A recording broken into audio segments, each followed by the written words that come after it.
Good evening, everybody. Thank you for joining us today at the Human Resource Human Rights Committee. We've got one item on our agenda, local law D. Uh, can staff please do roll call, please?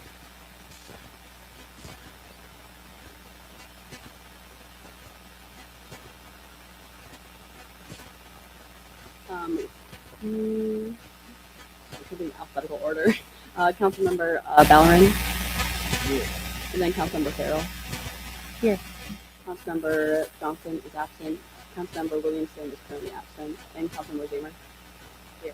Thank you. 3 out of 5 are also joined with for the mayor's office, Liz Maria Penn, as well as Keith Morales. Okay. Well, thank you, everybody. Thank you for joining us today a little earlier than our normal meeting. Excuse me. Today on the docket, we have local law D, which is changing the petition of cultural affairs from the administrative services office to directly under the mayor.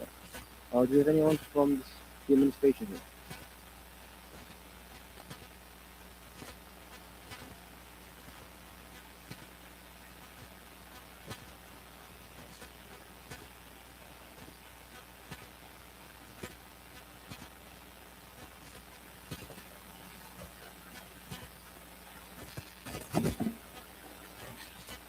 Hello. Okay. Yes. So in regards to this amendment, it really just clarifies the responsibilities of the Department of Administrative Services and its oversight of the Office of Cultural Affairs, formally adding the office to the list of functions administered by the department. And so really adding a key piece to the mayor's efforts to turn the lights back on. Keith and his team are vital to this work, whether it's a press conference, working with local or small businesses across the city, and also to leading on large initiatives and events. This aligns with city code with a change in reporting structure, and the amendment is primarily administrative in nature. We do not anticipate a change in staffing, function, or salary. And Keith is with me, also to share any insight to his office and the work that him and his team does. So if you want to speak briefly on anything, but just wanted to give him the opportunity as well. Hey guys, I'm sure most of you guys know what we do, so if you guys have any questions, we're here to answer. But this is a transition that we've been hoping for a while. I think it makes sense to join the mayor's office because most of our initiatives line up with what our initiatives are, which is to have fun and exciting events for the city of Albany and to do it in an efficient and financially responsible way. So, Thanks. Any questions from committee members? Okay, there's no questions from committee members. Is there any other? I'm sorry. Jenny, do you have a question? No, it's really helpful to know. I mean, of course, we know who Keith is, and so appreciate everything you do. But it's very helpful to know that this is something that all parties are very excited about the movement of, and I'm thrilled to see the potential of what cultural affairs can become. I think that you've done amazing things over the years, but perhaps more when you're more in unison with the mayor's office, there'll be even better things. Thank you. Any additional questions? Seeing none, can I get a motion to move local law D of 2026 out of committee with a positive recommendation? I'll make a motion to move local law D of 2026 out of committee with a positive recommendation. Is there a second? Okay, all in favor? Okay. Thank you. This now moves out of committee and to our general meeting. Thank you. Do I have and thank you both for taking the time to be here today. Thank you. Do I have a motion to adjourn? Second? Okay. All in favor to adjourn? All right, excellent. Thank you, everybody.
Mic check. Mic check.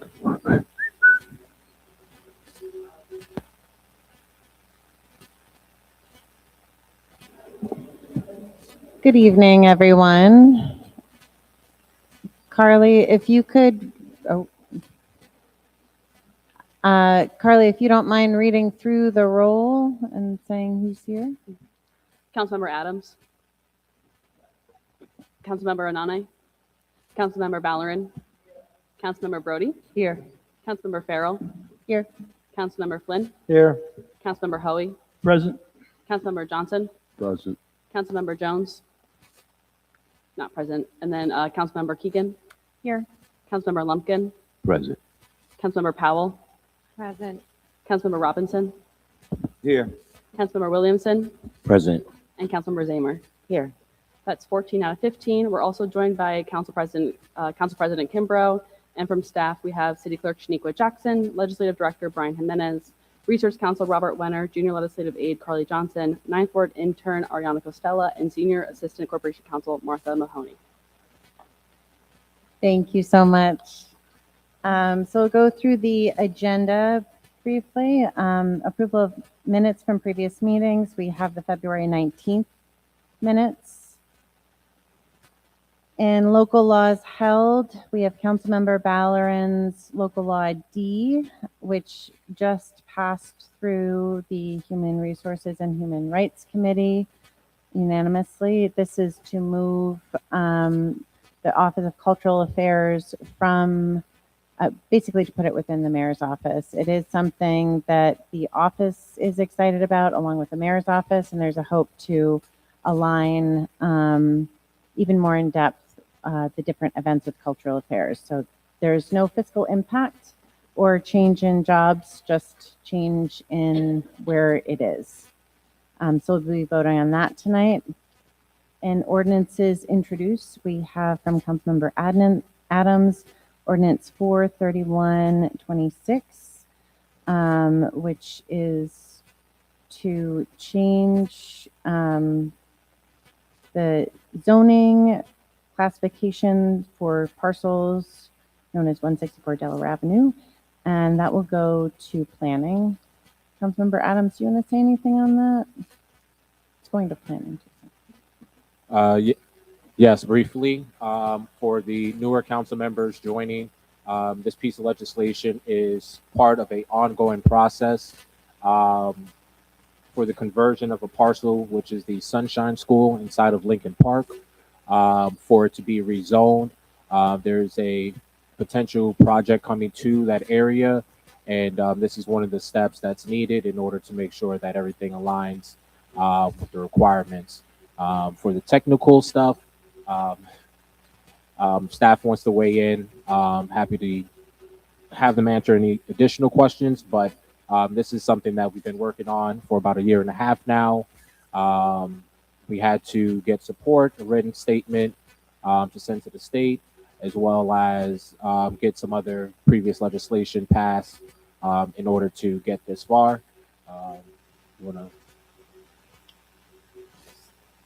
Thank you, Councilmember. That covers a lot of the history, and so we're happy to answer any additional questions.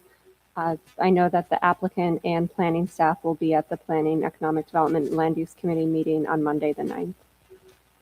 Yeah, so a fuller discussion of that will, of course, happen at the Planning Committee meeting. So if there is anyone with an interest in that, I definitely recommend going. You'll be able to ask questions whether you're on the committee or not. And that is something that it's a very long-standing building that's been vacant, that's bounced around a lot. So very much appreciate everyone's work on that. Next, we have Councilmember Ballerin's Ordinance 53126, which is an ordinance to amend the USDO in relation to adjust the affordable housing requirement. Councilmember Ballerin, do you want to say anything on this? I'll be brief. This took some time and some difficult conversations, some difficult compromises, and I look forward to a more fuller conversation in the planning committee. Thank you. And that will go to planning as well. And thank you for your work on that too. That has been a long process, but a very important one. In ordinances held, we'll be voting on Councilmember Anane's Ordinance 12126, which moved out of the Law, Buildings, and Code Committee on the 3rd. Councilmember Anane, do you want to say anything on that? No, I'm all set. I'll speak on the floor. Excellent. In resolutions introduced, we have a resolution 133126R, which will commemorate Women's History Month. And I believe we are all co-sponsors on that. Yes, so that will be a voice vote.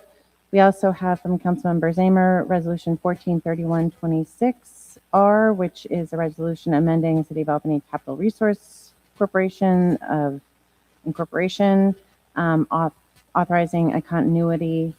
Councilmember Zamer, do you want to say anything about that? Just that we're gonna be discussing this more fully also Monday night at the planning committee meeting, and we'll have some representatives from the IDA and the CRC to answer questions. This is a reauthorization. We changed, we amended the legislation a few years ago to extend the reauthorization from every 2 years to 4 years. So it's pretty straightforward, but if you have questions about what the CRC is and what they do specifically, please come to the meeting Monday night. And that will go to planning.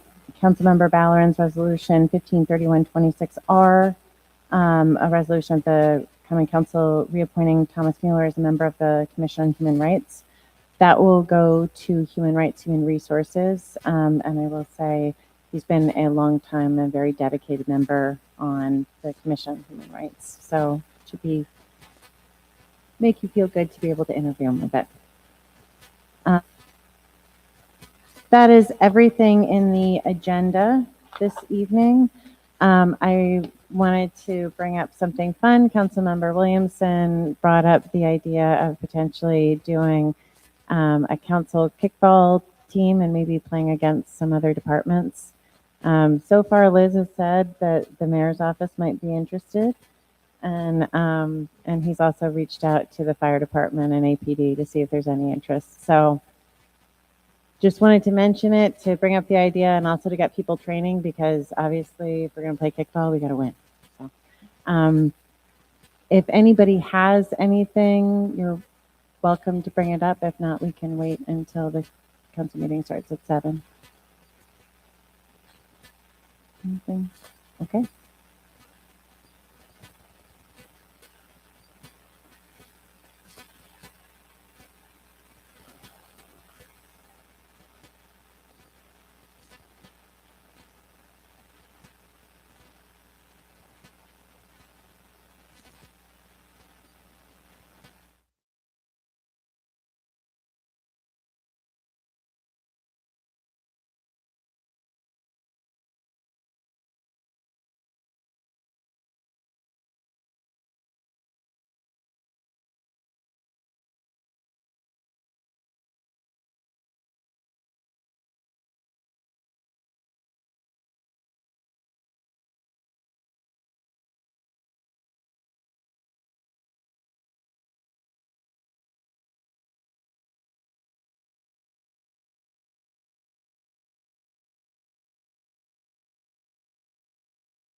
Members, take your seats. It is now 7 p.m. Time for us to start the Thursday, March 5th meeting of the Albany Common Council. Madam Clerk, please call the roll. Adams, Present. Anani. Present. Valoran, Present. Brody, Present. Farrell, Here. Flynn, Present. Hoey, Present. Johnson, Present. Jones, Keegan, Here. Lumpkin, Present. Howell, Here. Robinson, Here. Williamson, Present. Zamer. Here. 14 present, 1 absent. Okay, we have a quorum. You may start. Welcome. Please stand for the Pledge of Allegiance and the moment of silence. I pledge allegiance to the flag of the United States of America, to the republic for which it stands, one nation, under God, indivisible, with liberty and justice for all.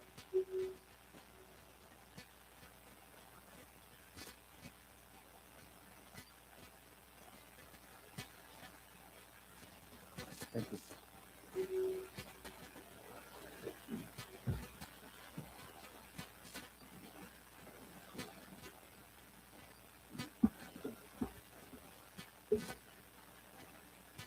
Okay, we have no public hearings. We'll start with public comment.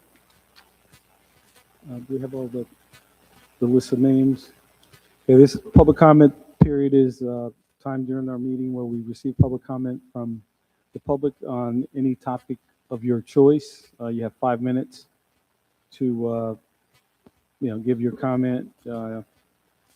We'd ask that you give your name, municipality, and any organization you represent if you do. 5 minutes.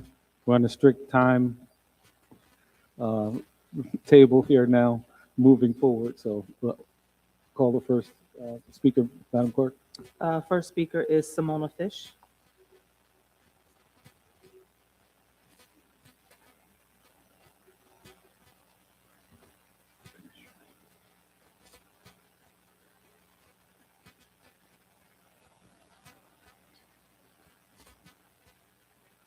There we go.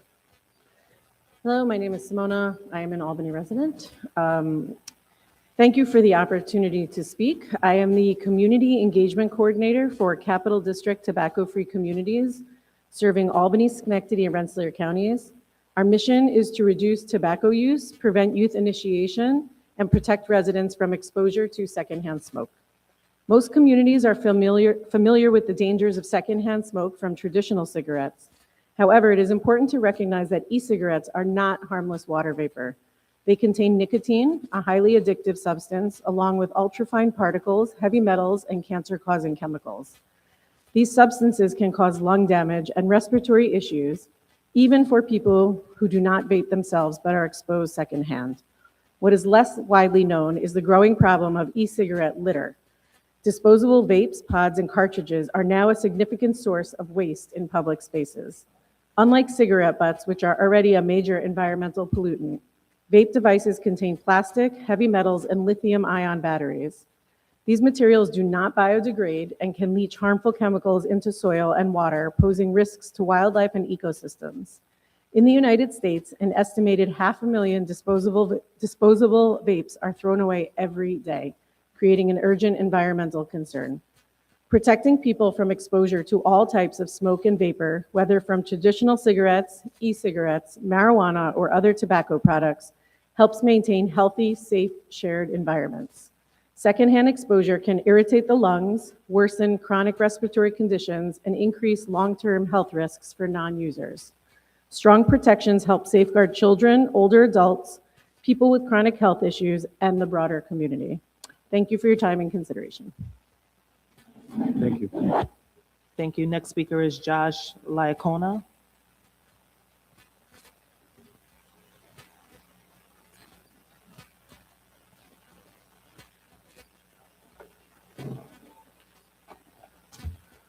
Good evening, and thank you for the opportunity to speak. My name is Joshua Lyacona, Regional Director of Safety and Security for St. Peter's Health Partners and St. Joseph's Health. I'm here on behalf of our organization and our pharmacy leadership to express our support for one of the ordinances being voted on.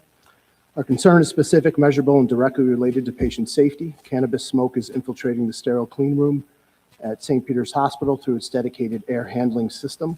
This is not a theoretical problem. Our pharmacy has documented repeated incidents where smoke intrusion jeopardizes sterile operations.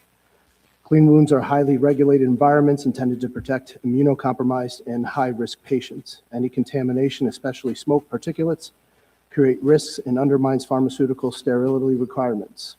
If the clean room environment is compromised, production must stop, delaying medication preparation for critical patients. The pharmacy team has expressed multiple instances where cannabis smoke infiltration was strong enough that staff were forced to halt sterile medication preparation until the air cleared. This is a direct interruption of critical clinical operations and introduces avoidable risk. When sterile compounding must pause due to smoke exposure, time-sensitive medications, many for high acuity and immunocompromised patients, are delayed. This creates downstream clinical impacts that extend far beyond the clean room itself. Staff have reported that the odor has migrated beyond the clean room and can be detected in adjacent clinical areas, including the cardiac surgery operating room. Any detectable smoke in or near surgical environments is unacceptable and poses a clear threat to maintaining required air quality standards. Exposure to smoke, particularly in sterile production environments, can also affect an employee's physical ability to perform precise, high-risk tasks. Even mild impairment or distraction during sterile compounding increases the potential for human error. We have been working closely for many months with our Councilmember Jack Flynn and deeply appreciate the city's engagement and responsiveness. The ordinance reflects thoughtful collaboration and a recognition that vulnerable populations, including hospital patients, deserve protection from secondhand smoke exposure. Our colleagues in the Capital District tobacco-free communities, just spoke, have long advocated for reducing smoke exposure in public spaces, including around parks and community facilities. This ordinance builds on that work and creates one consistent standard that protects residents, patients, and staff from both tobacco and cannabis smoke. We sincerely appreciate the council bringing this forward and advocating it so quickly after committee review. The ordinance provides a practical, enforceable solution that improves safety without placing undue burden on community members. On behalf of St. Peter's Health Partners and the patients we serve, we strongly support this proposal. Thank you for your time, your collaboration, and your continued commitment to public health. Thank you.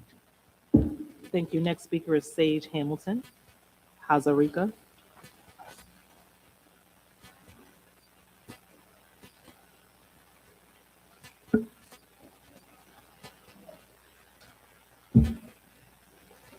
All right, thank you to everyone in the room. Appreciate the opportunity to speak. Thank you to the other presenters and the public for being here as well.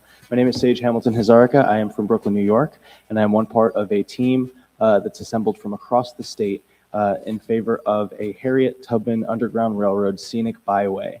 This is an initiative that came together between three organizations, the Underground Railroad Consortium of New York State, which was founded by the executive directors of the Stephen and Harriet Myers Residence and Underground Railroad Education Center, the Niagara Falls National Heritage Area, and tourism in Cayuga County, which is where Harriet Tubman's home is.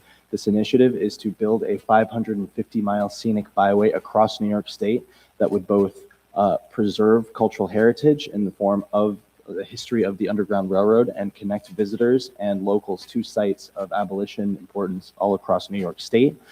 Currently, we have a bill in the New York State Senate and Assembly in favor of the first segment of our scenic byway that stretches from Niagara Falls to Auburn, New York. We were able to secure municipal resolutions in every one of those municipalities, about 80 to 100, and we are currently securing the next phase of resolutions from all of the municipalities that our proposed route crosses through between Auburn, New York, Albany, and New York City. So once that first phase is designated by the state, we've been working very closely with Department of Transportation. They have a plan for signage that will help connect people to historic sites, and then the whole idea is that it will also be an economic development route that helps put abolition history sites to the forefront and help those nonprofits and cultural sites that are administering those places. It helps them work with their tourism operators, and also municipal leaders. We are formally requesting a resolution from this body in support of the Harriet Tubman Scenic Byway because of its route through Albany and also because of the wonderful history of abolition in Albany, notably with the Myers residence. That is a site that Harriet Tubman is known to have worked at, and she worked with the Myers folks. And also, Albany is a crucial point for the history of Harriet Tubman, not only because of her her work in the region, but also we know that in some instances of her travel, she took the train. So the entire east side of the Hudson River will include that, and also it will allow for continued research into abolition history and Harriet Tubman's history and how she crossed the river from Rensselaer to this county. So I have a few pieces of documentation talking about the benefits of a scenic byway, also have information about the bill we currently have, and I have a map that shows the 22 counties that our scenic byway goes through for reference. I'm happy to answer any questions, and our organization is happy to come back to make a formal presentation about the byway resolution process, and we can supply example resolutions that other municipalities have signed on to. And with that, I yield the rest of my time. Happy to answer any questions or offer any more. Members can't ask questions right now, so that's for later. But please give the documents to our staff so they can distribute them. Although they were attached to the email, I believe. Yes. Yeah. So, thank you, sir. Yeah. Appreciate all of you. Thanks. That's good. Thank you. Next speaker is Bridget Savage-Spees.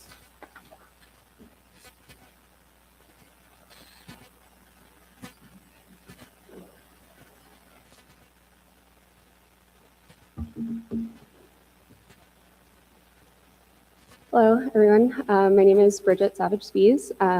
I work with Capital District DSA on their housing committee, and I'm here to talk about a ordinance that's being introduced today to modify the inclusionary zoning ordinance that currently exists in Albany.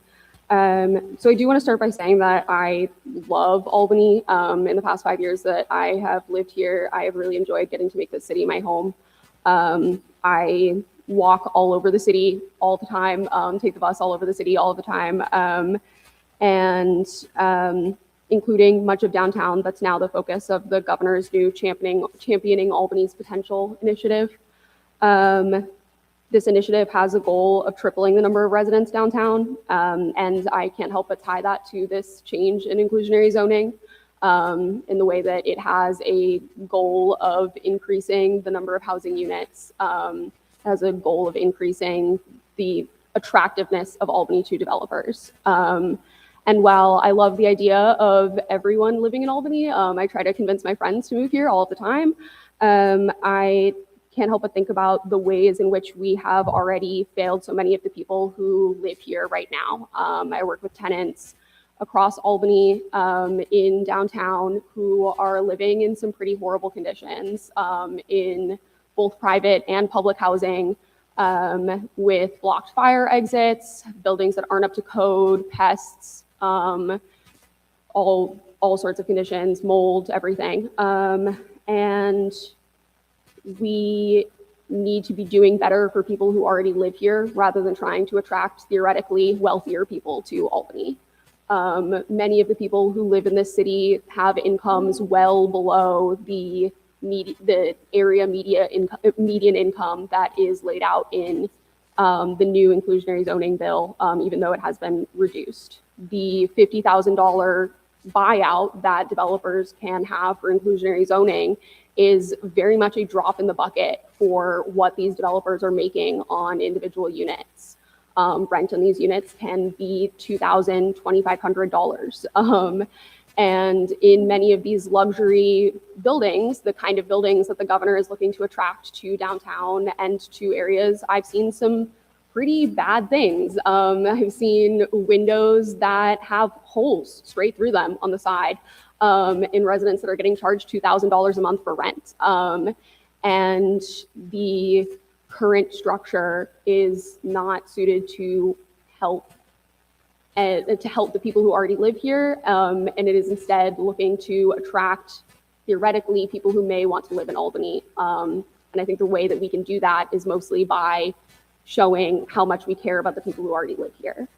I did also want to say that I was at the recent housing hearing that was held, the budget hearing at the Capitol, in which the representative from Governor Hochul's office said that she's not aware of any municipalities that are looking for a way that would make it easier for them to opt into rent control. Now, I know that ETPA, the Emergency Tenant Protection Act, was something that this body opted into before, and the vacancy study was, a pretty bad process. And there was a resolution that was passed here for the REST Act, which was a way that would allow this body to opt into rent control without having to do the vacancy study. But the governor's office is not hearing from municipalities that that the rent control process needs to be easier. And I would really like to see more outreach from here to the governor's office that is something that Albany needs. We need rent control. And I think that is how we ultimately step up for the renters and the residents in this city. So thank you. Thank you.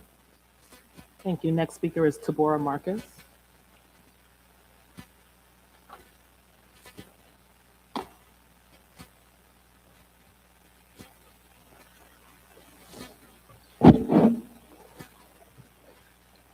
Good evening, members of the council and council president. My name is Tabora Marcus.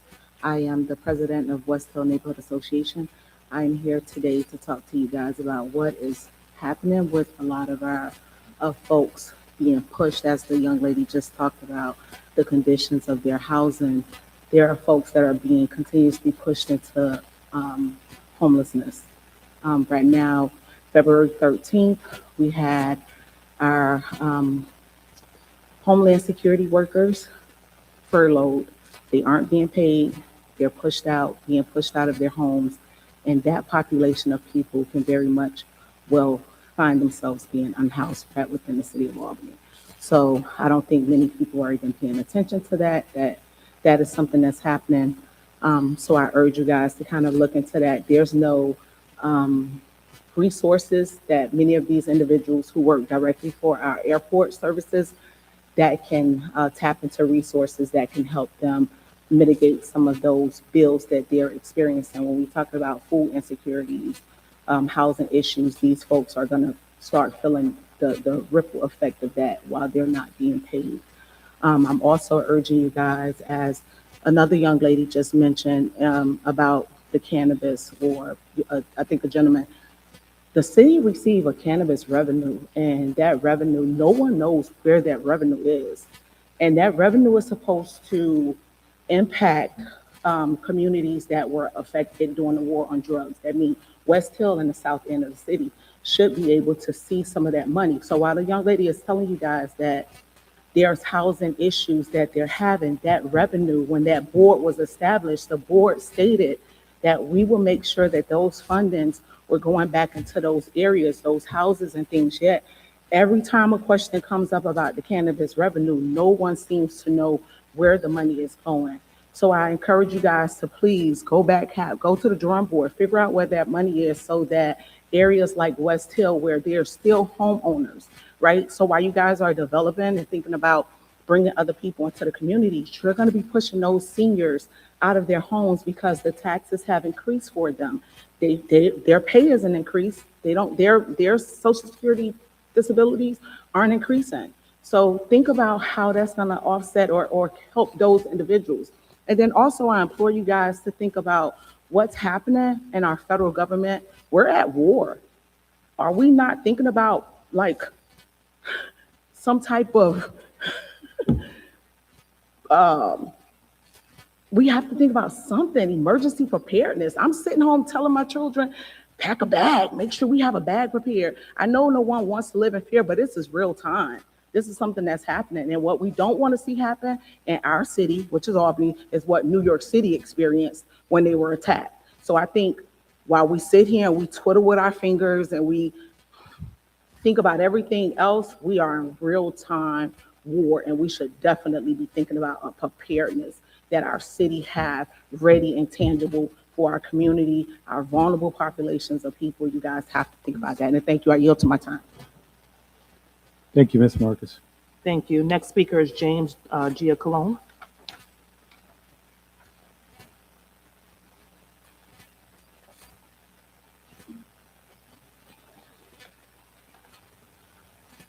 Good evening. My name is James Chocolone. I reside at 33 Trinity Place in the Second Ward. I spoke before the council last year against reducing the inclusive housing requirement, and I have returned again tonight with the introduction of a new attempt to do so because last month's release of the Downtown Albany Strategy, or DTAS report, reinforced just how important it is to keep this requirement in place. For those who have not found the time to read the full 88-page report, it does mention mixed income housing throughout. Great. Except that when we look at the actual grant application guidelines, we find that there are no requirements related to affordability or housing being mixed income. In fact, the only eligibility requirement related to housing for any of the grants is that the housing-specific grant requires the project to generate at least 2 net units of housing. And yes, that is a flat 2 units, regardless of the size of the project. So if you want to renovate the over 500,000 square feet of the central warehouse into 2 ultra-luxury super jumbo apartments, fantastic. You're eligible to have the state pay for 40% of that project. Mixed income housing also doesn't directly appear in the project selection criteria. It doesn't even appear indirectly in the criterion aligns with priorities established in the DTAS report, because none of the areas where the report lists priorities include mixed income housing as one. And as a reminder, grant decision-making will be made by Empire State Development, not the city, so we won't have the capacity to just pick mixed income projects when the time comes. We know that when you build expensive apartments and pretty up streets and make an area more desirable, low-income residents get priced out. That was the whole point of the inclusive housing requirement, to take a step towards integrating our community so that working-class residents also get to experience beautiful, safe, welcoming neighborhoods. Even with the current inclusive housing requirement, the 10 years of planned downtown CAP improvements are going to drive up property values and demand, and in doing so, drive up rents until the low-income residents of these areas are driven out. The DTAS report identifies the South End as one of its target areas, and itself reports that the median household income there is $42,000. Council members, that is less than the affordability bar for a one-person household under the current inclusive housing requirement. Again, currently, the majority of households in the South End cannot afford a unit built for one person and labeled affordable under today's requirement. More than half of South End residents are not going to be able to afford anything built under the Championing Albany's Potential banner, even with the inclusive housing requirement. And without it, you can be certain that after all these improvements and beautification projects, the only affordable housing in the South End is going to be public housing. And if you've ever spoken to residents of public housing in Albany, you know that the Albany Housing Authority is even more negligent than our private landlords. CAP doesn't create a new source of funding for public housing. It's not going to improve. It cannot be the only option available to low-income people within 1 mile of the Capitol building. And the South End isn't even the poorest area that the DTAS report wants to uproot.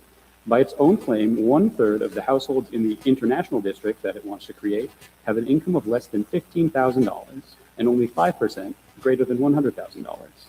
By the report's own words, the district is 32% foreign-born and 75% non-white, and it suggests improvements that will price out the very residents it wants to create an identity around. The inclusive housing requirement must stay in place because CAP grants do not have any affordability or mixed income housing requirements or selection criteria. Further, the City of Albany must act now to establish rent controls in existing buildings in the areas that will be affected by the Downtown Albany strategy. That's everything within 1.25 miles of the Capitol building, before these community improvements force communities to move in order to survive. You are staring down the barrel of a gun that will displace more low-income and working-class residents than even the creation of the Empire State Plaza 60 years ago. Once again, the state would like to beautify the Capitol at the expense of its people. You have the power to protect them, and if you insist on considering this bill, it must be paired with protections for existing residents.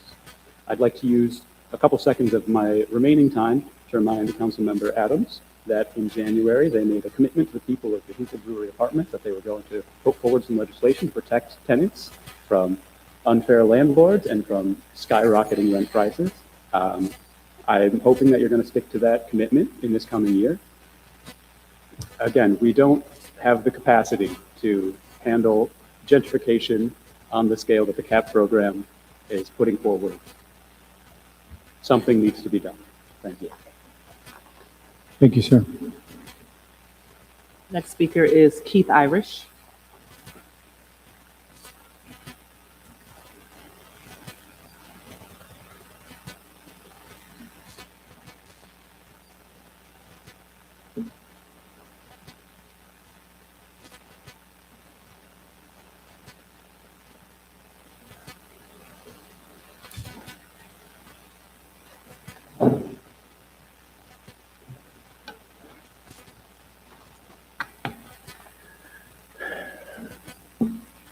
Good evening, members of the elected Common Council present, staff, and members of the public present. My name is Keith Irish, I'm current resident of the 9th Ward and lifelong citizen. I'm here tonight to advise you of many topics that are all related. First, let's start with the last Common Council meeting on February 19th. When I finally started viewing the recorded meeting on the Government Albany Community Media Cable Access Channel 1303, programmed and scheduled by Schenectady, not Albany, at a cost to Albany taxpayers, I was enjoying the wonderful view of the ceiling and the chandeliers of this chamber and was wondering why I was not able to see the left half of the Common Council members. The view was from one and only one of the 4 cameras in this room, which had been mislocated since the video equipment was replaced. No close-ups, no switching between the 4 cameras, no information on each member superimposed across the lower part of the screen. It was almost as if the very old equipment was never replaced, except when I operated that failing equipment, I knew how to operate it within the limitations of that old, aging, and dying equipment. The new system was spec'd out to have all 4 cameras be able to provide close-ups of each of you when speaking, as well as indicate who you are and at least the area of the city you represent. One mislocated camera showing a wonderful shot of the ceiling and lighting is not what the current system is supposed to be capable of doing. I think it has since been corrected for a recent committee meeting, but still was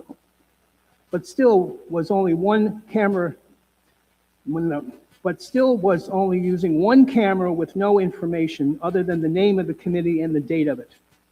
All these mistakes make you look like you don't care and are not interested in providing the citizens you represent the best possible coverage of what they elected you to be doing. You must not watch the New York State Legislative Channel 83 or the federal government C-SPAN channels 2, 21, and 22. Those are excellent examples of what coverage of government meetings, hearings, and similar should be like here in the capital of New York State. Beyond that, where is the coverage of other agencies' meetings, such as, but not limited to, the Planning Board, Board of Zoning Appeals, Historic Resource Commission, Water Board, Housing Authority, Port Authority, the PEG Access Oversight Board, and of course, mayoral events, such as yesterday's poorly timed, poorly planned, and poorly promoted event that it was even being held. Why this was held at noon when most residents would not be able to attend. These types of events should not be held before 5:30 p.m.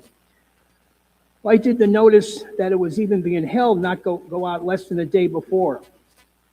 I saw someone's postings of several photos of the event, counted about 50 or so attendees, which included a few of you, and several people that work in City Hall, and ill-placed commercial news station cameras blocking the view of many in the back. I was not able to see any camera present from Channel Albany, and wonder if they were even informed.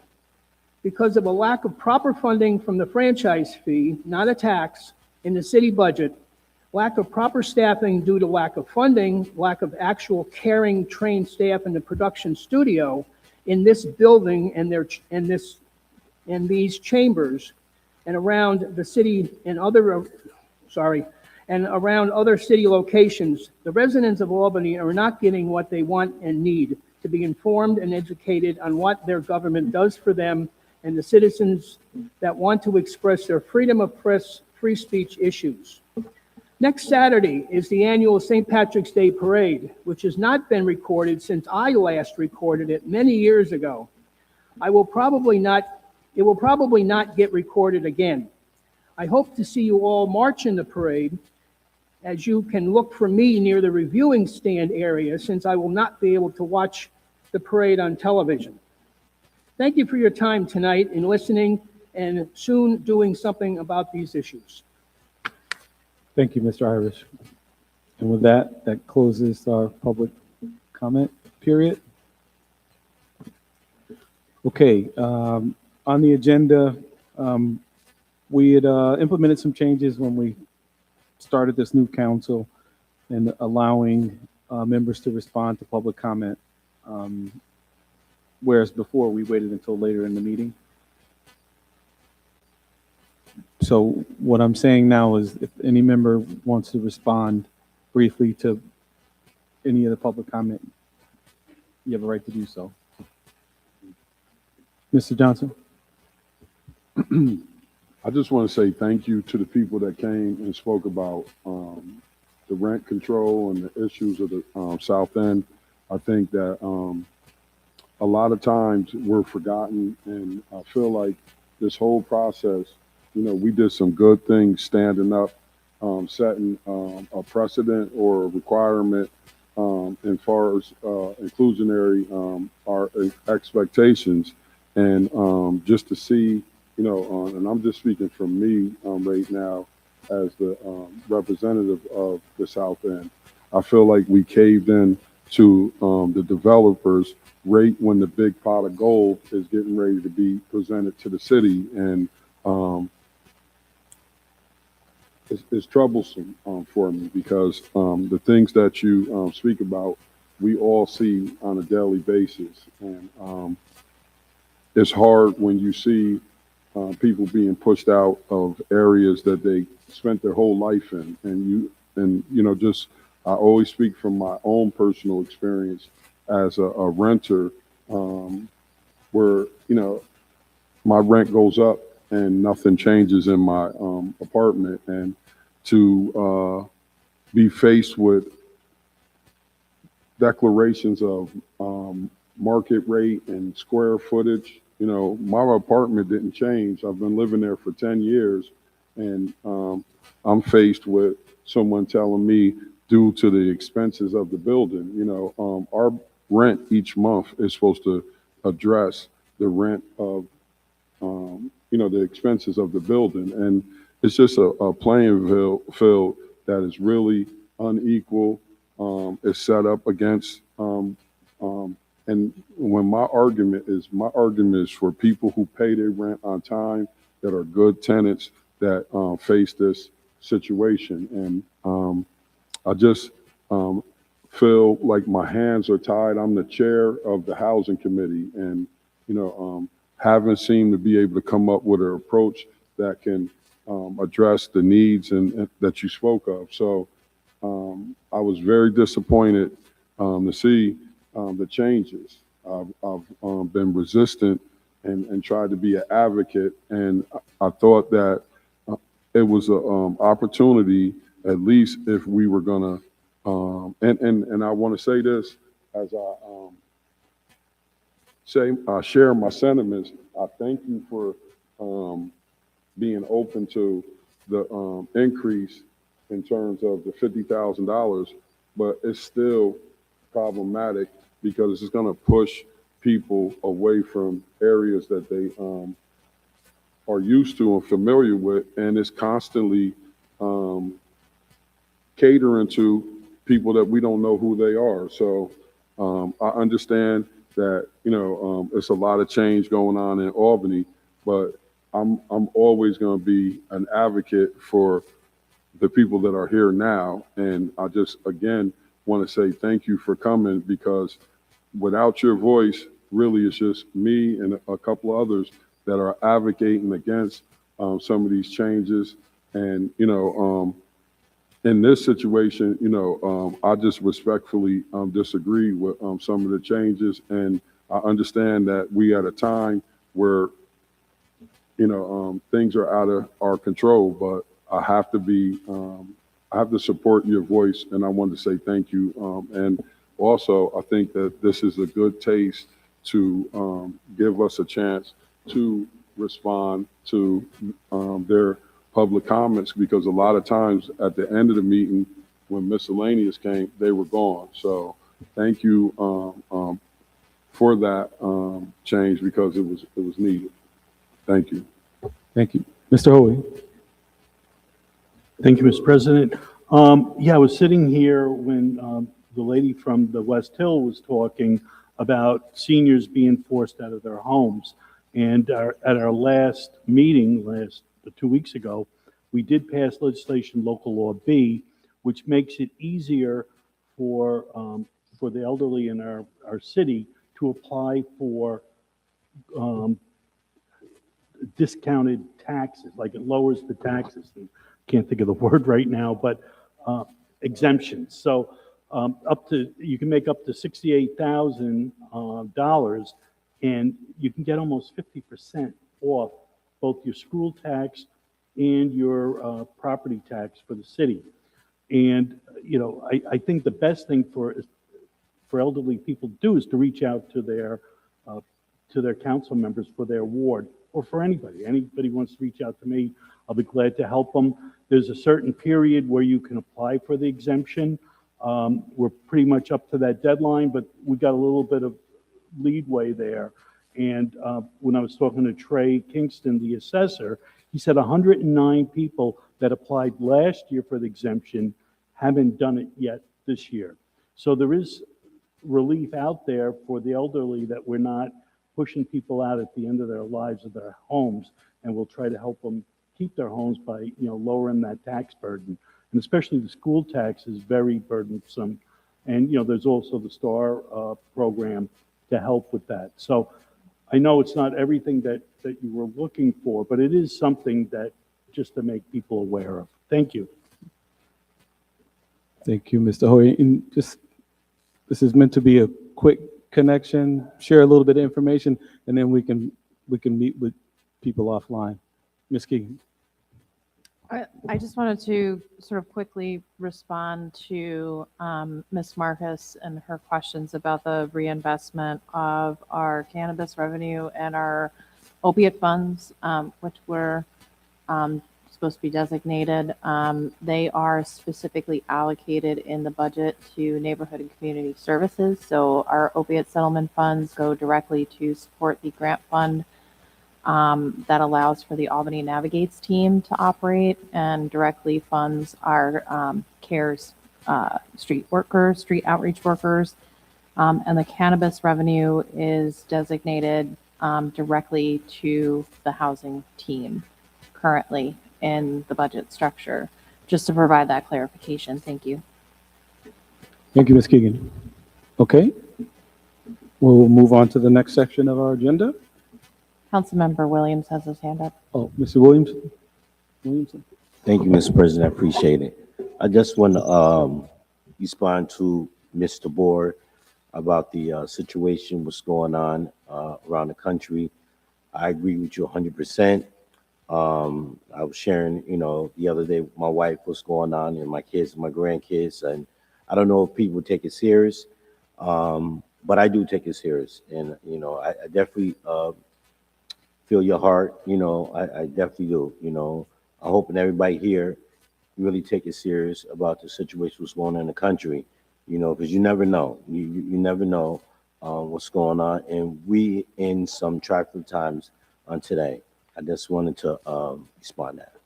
Thank you, Mr. President. Thank you, Mr. Williamson.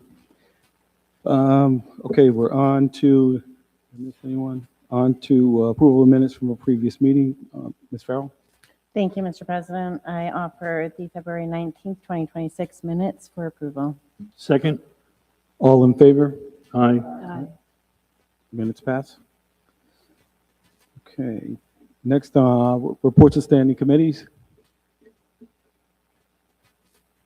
None? Mr. Ballerin? Thank you, Mr. President. The Committee of Human Resources and Human Rights met this evening, and we passed, moved forward with local law D, and it's before you today. It passed with unanimous consent. Thank you, sir. Mr. Anani? Thank you, Mr. President. Law Building and Codes met on March 3rd, 5:30, to make introduction, particularly with Building and Codes and Regulatory Compliance Department. We met with their leadership, and also we discussed legislation, particularly as relates to tobacco products, et cetera. Thank you. Thank you. Any further? Okay, moving on to consideration of local laws. Mr. Ballerin? Thank you, Mr. President. I ask that local law D be read and voted on today. Madam Clerk, please read the law. A local law amending Article 37 of the Code of the City of Albany in relation to the Department of Administrative Services and the Office of Cultural Affairs. Discussion, Mr. Ballerin. Thank you, Mr. President. So this basically moves the Office of Cultural Affairs from our administrative services to be directly under the mayor's office. The goal is to have a more direct interaction with the office, as well as it's part of the bringing more vibrant activities to the city. Again, it just passed committee this evening with unanimous consent. Thank you, Mr. Ballerin. Any further discussion? Mr. Anani? Thank you, Mr. President. I fully support this legislation, and just want to thank Cultural Affairs for all the great work that they have done, the previous executive director. They have done a phenomenal job, particularly with Live at 5 and other activities, particularly across our city. And the future is bright. We want to turn the lights back on, and we're really excited to see what the future holds, particularly and what was produced with this new office under the mayor's office.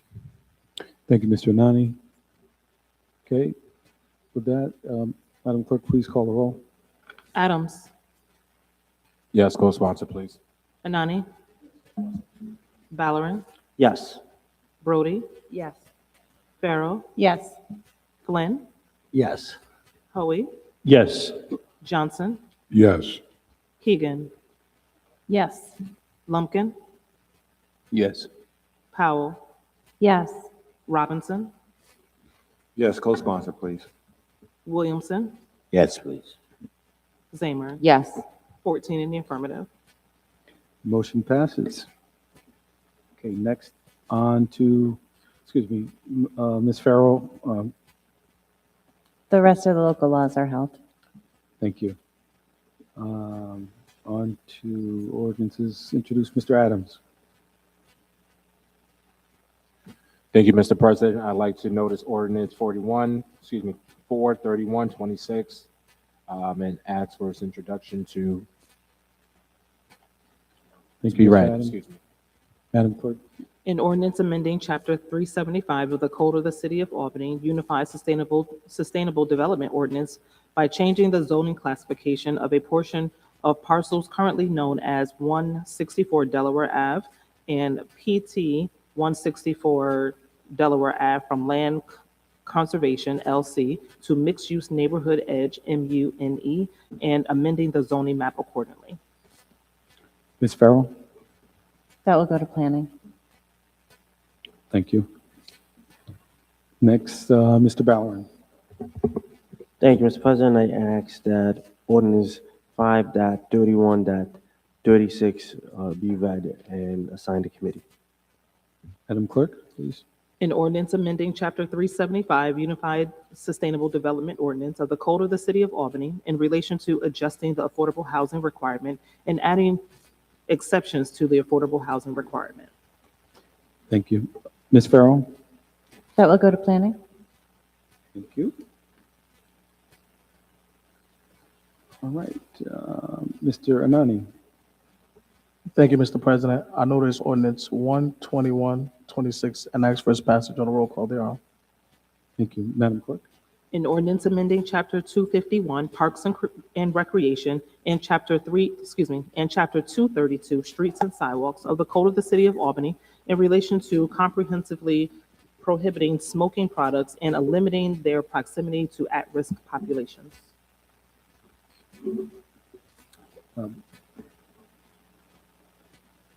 Thank you. We're back to Mr. Anani, right, for discussion? Yes, thank you, Mr. President. This legislation updates our existing code to include cannabis and vaping products, among other items, particularly being utilized in public spaces and other public right-of-way. I urge my colleagues to support this common sense update. Currently, the language only applies to cigarettes and tobacco products. Over the last few years, with the legalization of cannabis and the proliferation of other smoking products like vapes, people are smoking a lot of stuff. And in many cases, in public spaces. So in order to protect our children, and particularly in our sensitive spaces, particularly by hospitals and other at-risk populations from particularly becoming inhaling into second smoke, these new smoking products that are really hurting some of our at-risk individuals. Secondhand smoke, we need to update this language. This is a common sense approach to updating our smoking laws in our city. I want to thank my colleagues Megan Keegan and also Jack Flynn for co-sponsoring. Again, this is a step in the right direction, and I urge my colleagues to support. Thank you. Thank you, Mr. Anani. Mr. Flynn. I just want to thank Josh for all his information, all his data, updating us on it. But again, this is about the staff also in the hospitals, not only just the patients, but the staff and all the employees. Like I said, this came to me about by Josh bringing this up to me on Manning Boulevard. A lot of people like to smoke by the buses and everything, and it does get into the ventilation. It goes in the ER. So this is a big step. So thank you all. Thank you, Mr. Flynn. Ms. Keegan? Sure. I'm happy to co-sponsor this legislation. Before Jack had St. Peter's Hospital, I had St. Peter's Hospital, and I know that their pharmacy department had reached out to both of us on several occasions as a result of having to shut down pharmacy operations as a result of people consuming tobacco products in close proximity to the hospital. And I share the hospital's concerns in how that can delay necessary medical treatment to patients if the pharmacy is not able to operate to the extent that it needs to.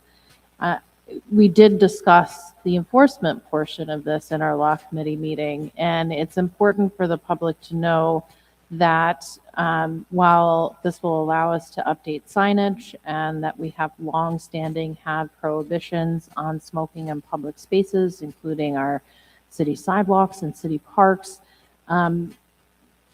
we still need to work with APD to enforce situations like areas around the hospital because the APD does have to witness the conduct in order to issue any citations or ask people to put out their tobacco products. So that's the only other comment that I wanted to add, because there's also a communication piece for all of this to work and work the way that we intend it to. Thank you. Thank you, Ms. Keegan. Mr. Johnson? Yes. First, I'm gonna say I'm all for the safety of everybody, but I kind of listen to this, and at the same time, they're talking about putting a bus station across the street from the senior citizens on South Pearl Street. So I have a problem when the word at-risk populations. The same way people came in here and said that we're gonna pass marijuana and the monies were gonna go to our communities, and next thing you know, you never can get an answer. It's funny that conversation came up today, because at 6 o'clock this morning, that was the conversation I was involved in. So it's great to get the answer for that. But I just find, outside, the world is so big. People have to be allowed to be able to live. I support no smoking in buildings, because when you go to Vegas, you see the benefits of what's going on in New York. But, to say that people, the parks are humongous. To restricted. I just see that being only enforced in certain situations. And so I will not be supporting this because there should be a space for people to smoke in parks. Everybody can't walk around. Everybody can't move. So I will not be supporting this. And I just look at some of the things that we passed that have no true follow-up for enforcement, and it just turns out to be selectively enforced. So for me, it's going to be a hard no. Thank you for my time. Thank you, Mr. Robinson. Thank you. At our committee meeting, this conversation it was discussed in depth. And I definitely understand, my colleague's point of view. And, as we were speaking, as we was in dialogue, the conversation came up that where you can smoke cigarettes, you can smoke cannabis products. But that, is not the underlying issue why we voted, to bring this piece of legislation out of committee favorably, because it's just a level of respect. Everybody don't smoke cannabis. So even though you can smoke wherever you can smoke cigarettes, if I was to be with somebody and they were smoking cigarettes and I was to light up a cannabis joint, I would ask, is it okay? It's just a level of respect. And you're absolutely right about enforcement, but it has to be some type of perimeters. And it is not a no-nonsense bill. It's just a bill dealing with responsibility. And I will be supporting it. Thank you. Thank you, Mr. Robinson. Okay, with that, clerk, please call the roll. Adams. Present. Anani. Yes. Ballerin. Yes. Rhodey. Yes. Farrell. Yes, co-sponsor, please. Flynn. Yes. Hoey. Yes. Johnson. No. Keegan. Yes. Lumpkin. Yes. Powell. Yes. Robinson. Yes, co-sponsor, please. Williamson. Yes. Zamer. Yes, co-sponsor, please.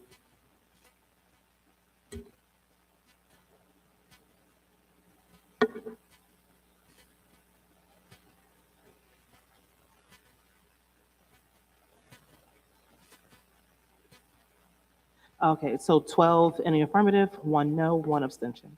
Okay, the motion passes.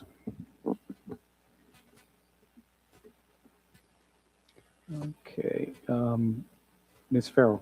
The rest of the ordinances are held. Ms. Farrell. Thank you, Mr. President. I notice resolution 133126R and ask for its introduction and passage. Thank you. Madam Clerk, please read the resolution. A resolution commemorating March of 2026 as Women's History Month and honoring the extraordinary contributions of women to the city of Albany. Any discussion? Ms. Farrell. I'm going to stand for this one in honor of Joyce Love, who has always done this legislation. I will not do the tremendous job that she did, but it is an absolute honor to speak tonight about Women's History Month. And we're here because of the many women who are trailblazers and who came before us, like Joyce, although we're fortunate she's still with us. Well, there's much to celebrate. We have a long ways to go. When the Me Too movement first came out, I was kind of shocked by it because I didn't know any woman that has not been sexually harassed, sexually assaulted, or raped. It is highly likely that every single woman in this room has had, at the very least, been sexually harassed, if not sexually assaulted or raped. And that is still happening now. That has not changed. It is something that we deal with on an everyday basis. In addition, women still do not make the same amount as men do. There is still a pay equity issue. And I say white women compared to white men because the amount changes. White women make 83 cents for every dollar paid to men. The amount changes even more significantly for women of color. Latina women earn about 51 cents for every dollar a white man earns, and Black women earn about 64 cents for every dollar a white man earns. In our current political climate nationally, women's health is under assault with the repeal of Roe v. Wade, and people are openly talking nationally about taking back a woman's right to vote, own property, and so many other things. It's actually part of a regular discussion in some states. So this is something, when we talk about women's history and we talk about recognizing women, we have to talk about the real difficulty and the real process that we have as women and we go through every day. It is completely normal to have a lot of these difficulties. We're fortunate that we rise above them. We're fortunate to continue to have women in leadership. I thank my colleagues for putting me in the President Pro Tem position. We have to continue to have women in leadership, women as part of the conversation, women showing up. So I want to say a huge thank you to every single member of this council who's co-sponsored this resolution, and for all of your continued support to all of the women in your life, including all of the women in this chamber. And also, a big shout out to our staff. We have amazing women on staff and amazing women around, so thank you. Thank you. Any further discussion? Ms. Keegan. Thank you, Mr. President. One of my favorite poets of all time is Adrienne Rich. She's an amazing second-wave feminist and female Jewish leader here in the United States. And one of my favorite works of hers is called Diving into the Wreck. And the poem is about women going searching through the wreckage of history, looking for a book of myths in which our names do not appear, meaning that we have been entirely erased from historical record. And there are other minority groups in this room who face that same level of oppression. We're not unique in that structure. But I also want to point out one of the really sort of amazing things that has happened. I remember this past holiday season, I was walking through the concourse with my nieces, and they were excitedly pointing at the women's suffrage imagery that's up on the wall in the concourse. And I told them, your grandmother, when she married your grandfather, and this is my mother, in 1974, could not take out a mortgage, couldn't have a credit card, couldn't operate a business without your grandfather signing off. And since those changes went into effect at the federal level, women have outpaced men at almost every single level. We're more educated than men. We own more property as single homeowners than single men. We've made so many strides. I'm also terrified because we are at a turning point in which those strides are being completely rolled back. But I also want to point out this really unique element of Albany's history that we talk about in this resolution. When women were first granted the opportunity to vote in New York State, and of course it wasn't just to vote for all times, the men at the time decided that women had a unique perspective on children's education, so they would allow for women to vote on school boards. Albany was one of the first places in New York State that actually organized to run women for office and to encourage women to actually vote for the first time that they were given the opportunity. And it was an amazing coalition of women. It wasn't just wealthy white women. It was women of color, and it was immigrant women. And it is a fascinating story, and I'm so proud that we have that history, because when we think about the women's rights movement, we often think about Seneca Falls, but Albany also has this story that is just as impactful as Seneca Falls. Thank you. Thank you. Heard it? Oh, we are all co-sponsors, or you are all co-sponsors on this, so voice vote, all in favor? Aye. Good. The motion passes. Moving right along, Ms. Zamer. Thank you, Mr. President. I notice Resolution 143126R and ask for its introduction. Thank you, Madam Clerk. A resolution of the Common Council amending the City of Albany's Capital Resource Corporation Certificate of Incorporation, authorizing the continuation of the authority of the City of Albany's Capital Resource Corporation to issue obligations to finance projects to be undertaken by the corporation. Thank you, Ms. Farrell. That will go to planning. Thank you.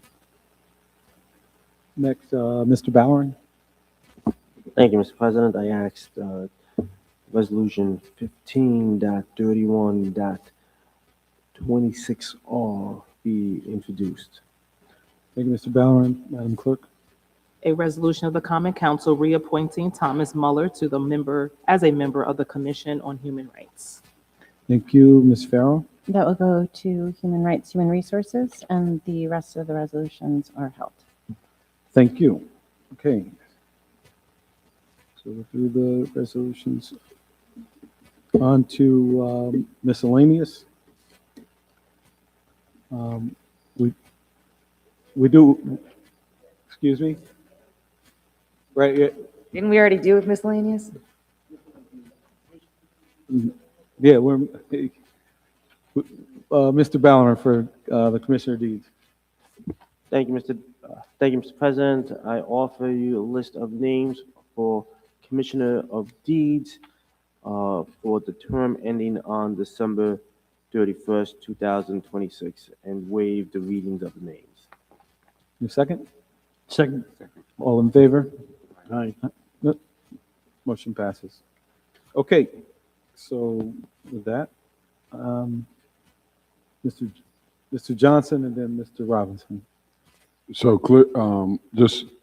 I wanted to talk about the CPRB and that letter that was generated. And one of the questions that I had from that letter that was generated, it said that I would like to know who was the member that requested the program director to write that letter in regards to Paul Collins Haptic, because when I saw that in the media, I was bothered by that. We asked people to come and serve on boards and work alongside of us as elected officials. And, I just, that coming from the program director, ever since he's been here, I've just seen one situation after another, and I'm wondering how long is this going to keep continue, and if someone could find out with clarity as who was the member, and was it a member from our unit or where, because that shouldn't be happening like that. And I felt the need to go on record and speak about that, because nobody is perfect, but the effort that Mr. Collins Hackett puts towards our city, he deserves to be defended from inside this room, because he's come here many times in many different capacities. And I just, it just seems like a common thing that continues to happen to people that serve on that board. You get attacked, you end up being under the attack. So if someone could find out who and what he meant by that, I think that's problematic and it should be addressed. Thank you. Thank you. Mr. Robinson. Yeah, just clarification. Miscellaneous takes place at the end of all council meetings. Yep. Right, because I heard some colleagues in the background saying that miscellaneous already took place. And I know when you spoke, for the respect for the residents that come to speak, you are allowing council members to briefly weigh in on their conversations and their concerns. So that's two segments of where we get Right. a chance to address. Thank you. Thank you. Anything further? Ms. Farrell? Motion to adjourn. Second. Meeting adjourned.